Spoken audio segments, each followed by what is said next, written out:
Hi. Hi, everyone. Thank you for the introduction.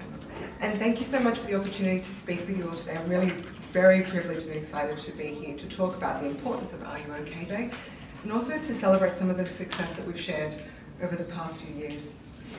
I'd like to be... I've never been told I have a soft voice, so I'll take that as a compliment. I'd like to begin by just emphasizing that mental illness knows no boundaries. It respects absolutely no age, and it spares no community. The Jewish community, like any other, faces its unique set of challenges that comes with developing mental illnesses and mental illnesses. However, it also has a really strong sense of community and a tradition of support and the potential to make a really genuine, significant impact right across the broader Australian community. Indira Gandhi once said, "The power to question is the basis of all human progress." And I think it's safe to say that we've made some significant progress just by asking the question, are you okay? And isn't it amazing, we've actually been asking this question and celebrating this day for the last 14 years. It still feels fresh, doesn't it? But 14 years has gone by and it hasn't used Botox at all, and it still looks beautiful and fresh. Are You OK Day has certainly made a huge contribution to our Australian community's growing mental health awareness. It was started, a lot of people aren't even aware, it was started in 2009 by Gavin Larkin, who was still grappling with questions of his own 14 years after the death of his father to suicide. And Gavin wanted to turn that questioning that he was experiencing into one simple action that people could take to protect their families from having to endure what he had endured.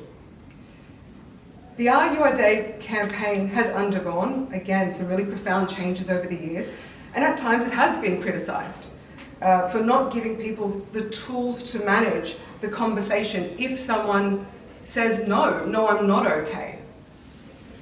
But this is where further education, this is where programs like Mental Health First Aid and the mental health awareness programs that Jewish Care deliver to community, they work to fill those gaps. The idea and the goal and what they do is provide everyday people right across our community with a simple set of tools for continuing those really crucial conversations. People can now identify the signs that someone is struggling. We have trained, and when I say we, I mean myself together with Jewish Care, well over 1,000 people. And we know that every single one of those adults or young people that have participated in those programs have walked out knowing what to look for. They have walked away with additional skills, they've walked away with additional knowledge, and for me the most important thing is confidence to back themselves in saying something doesn't feel right. So let's just remind ourselves of some of those really basic things that we want to look for. A change in mood. So maybe a person's become more irritable, they're isolating themselves socially and emotionally, they're withdrawing, particularly from things that they normally would really love to do. Maybe their performance or their ability to concentrate and make decisions has changed. Perhaps they've increased their use of substances, which is really only adding or exacerbating the problem. Change to physical health. Is that person having difficulty sleeping? Are they complaining a lot about headaches and tummy aches? Stomach aches, I just slipped into mum mode, but tummy aches we'll understand nevertheless. Things that really shouldn't be persistent over a long period of time. And then of course we've got changes in language. Have we noticed that that person is speaking really negatively about themselves? Is that consistent? Are they talking about feelings of hopelessness, of helplessness, or feeling worthless?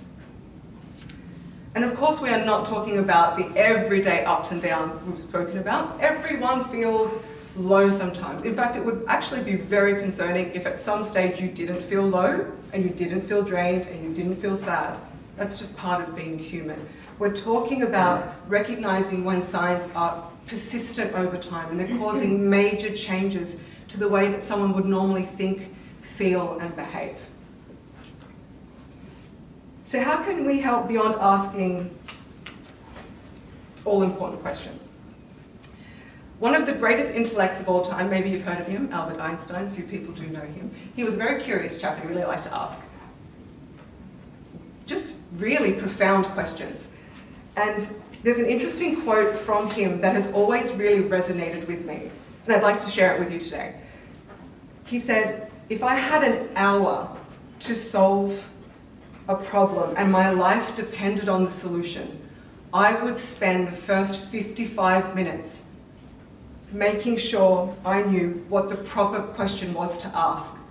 Because once I knew the right question, I know I can fix that problem in less than 5 minutes.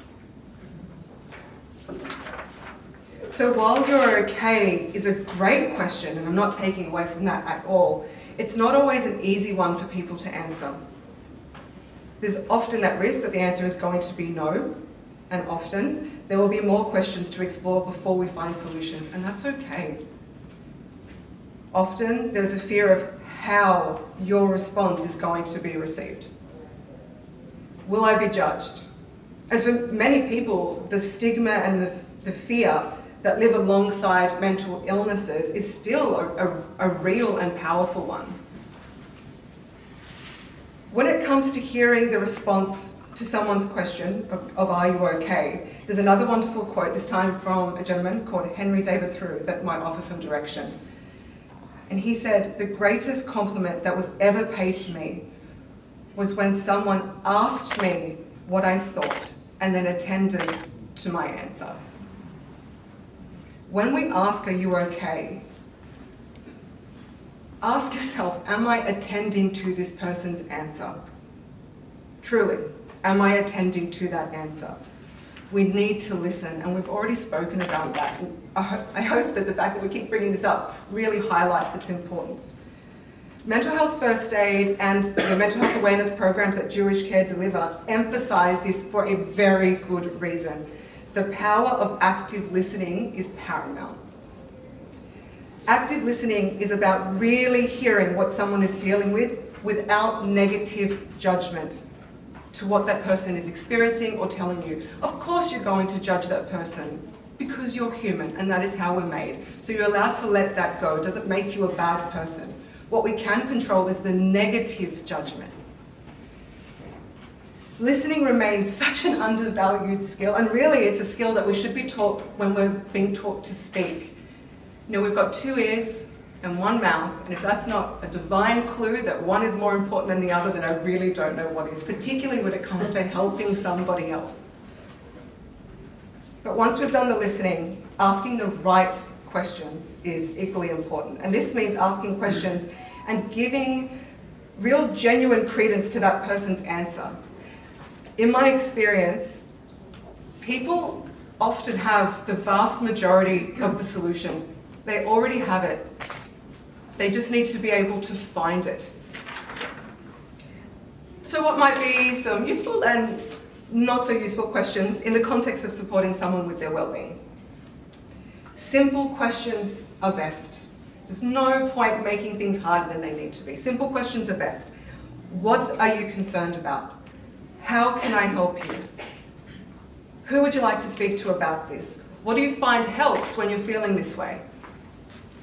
Questions that start with what, how, and who, they're useful. They are useful questions.